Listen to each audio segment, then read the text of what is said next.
बोला बोला छठी मैया की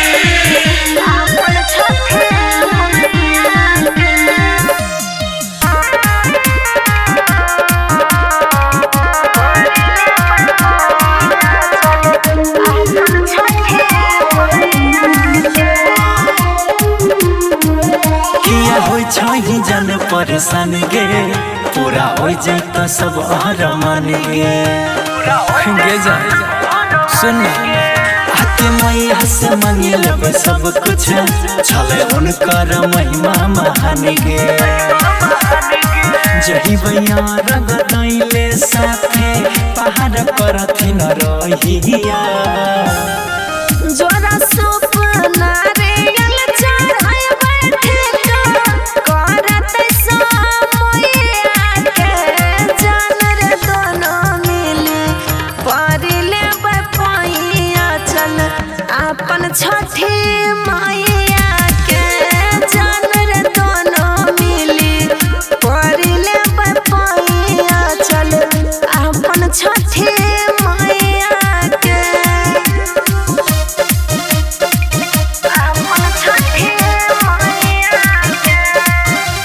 बोला बोला छठी मैया की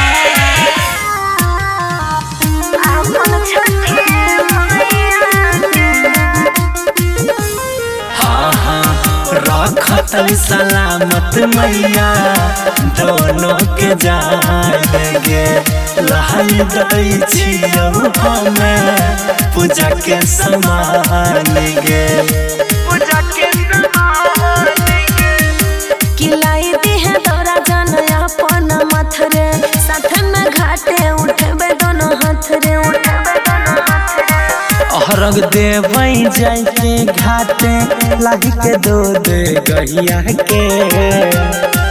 जोरा सपना रियल चढ़ाई बैठे के करत समया के जान रे दोनों मिली परिले पैया चल अपन छठी मैया के जान रे दोनों मिली परिले पैया चल अपन छठी मैया के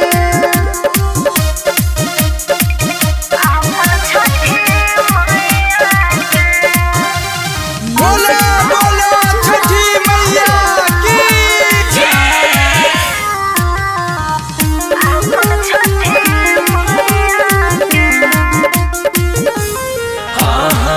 छठी माई के सकती छिका जग में निराले मान छिका जे भी कुछ जाई नहीं छखाले